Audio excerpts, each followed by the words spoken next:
This robot has no computer chip, no software, no electronics at all. Wait, how is that even possible?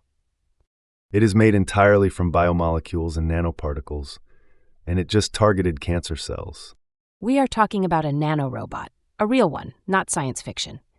Welcome to the Tech Pod. I am Alex. And I am Sarah. Today we are breaking down a genuinely remarkable piece of research out of Switzerland. Researchers at the University of Basel built a modular nanorobot. It targets cancer cells, and it can be adapted to different applications afterward. That last part, say that again. Adapted to different applications, the same modular system.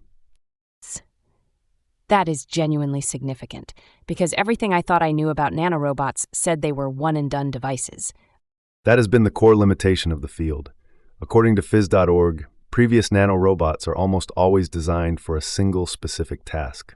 Build it, deploy it, done. So this team just changed the whole paradigm. That is the claim. And the research was led by Professor Cornelia Pallavan at the University of Basel. Okay, let us back up. What does this robot actually look like? 2 parts, a propulsion module and a payload capsule. 2 parts, that is it. That is it. No more complex than that in terms of structure. But what those parts do is where it gets interesting. Walk me through the propulsion module first. Magnetic. The propulsion module uses magnetic manipulation. That is how the robot moves in a controlled way. So someone with a magnet outside the body could steer this thing. Essentially, yes. Controlled directional movement, and that same magnetic property becomes important later. I will come back to that. Hold on, you are teasing something, I can tell. Stay with me. First, the payload capsule. According to scientific Frontline, it houses 4 nanoscale polymer vesicles. 4 vesicles? Each one designed to transport and selectively release encapsulated enzymes or therapeutic agents. So the capsule is essentially a tiny delivery pouch, with 4 compartments.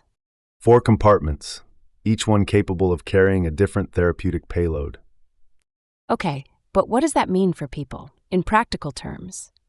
It means instead of flooding a patient's bloodstream with chemotherapy drugs, you could potentially deliver targeted treatment, right to the cancer cell. Locally, precisely. That is the dream of oncology. Targeted delivery has been the holy grail for decades. And here is where the cancer targeting actually works. Scientific Frontline reports that specific docking biomolecules are attached to the payload capsule. Docking biomolecules? They enable the robot to bind specifically to HeLa cancer cells. It seeks them out. Seeks them out, attaches, and carries out enzymatic reactions right at that location. According to NanoWork, that surface-specific activity is a core feature of the design. That is genuinely significant. It finds the target, locks on, reacts, and does it without any external instruction at the cellular level. Wait, how is that even possible? How do the 2 modules even come together? This is my favorite part of the whole story. They self-assemble. Self-assemble. The propulsion module and the payload capsule autonomously find each other and connect. No external command, no guidance. So how do they stay connected? Velcro. Say that again. Literally described as molecular Velcro. Scientific Frontline explains it uses complementary DNA strands, one side on the propulsion module, matching side on the payload capsule. They snap together. DNA used as a fastener. A programmable fastener. And this is where it gets even more useful.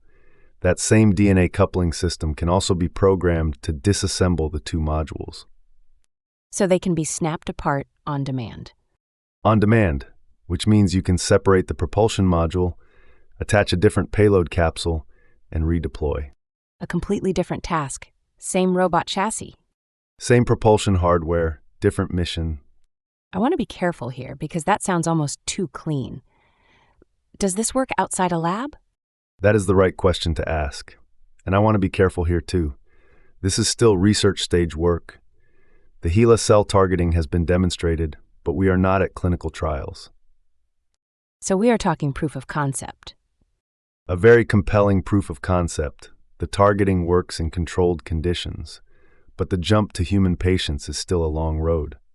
That context matters. It really does. It does.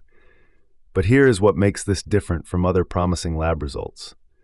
The modularity is the breakthrough, not just the cancer targeting. Because every other nanorobot in the field is essentially designed for a single specific task. Single task, single use, gone. This team at Basel essentially built a modular adaptable system. And you were teasing something earlier about the magnetic module. Right.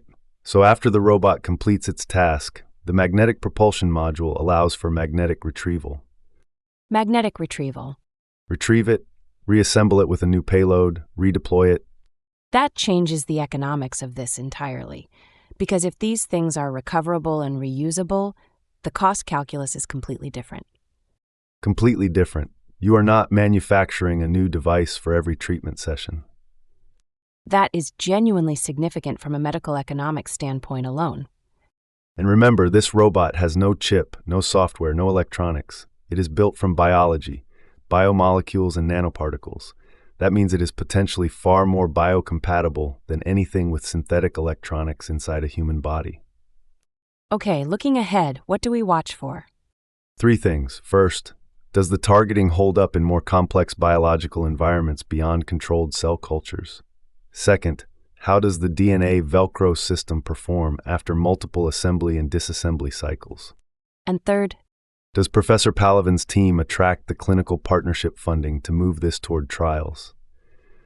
That is always where promising nanotech research stalls. funding, the graveyard of great science. It does not have to be. The modular design makes a strong case. Reusable platform, adaptable payload, magnetically retrievable. I hope someone is paying attention. If they are not, they should be. This one genuinely excited me today. A nanorobot that finds cancer cells, delivers treatment, and can be adapted for something else entirely. Built from DNA and biomolecules, no chip required. The full research coverage is at phys.org, Nanowork, and Scientific Frontline. Links are in the show notes. Subscribe wherever you get your podcasts. We are here every day. And we will keep watching this one. I am Alex. I am Sarah. Stay curious.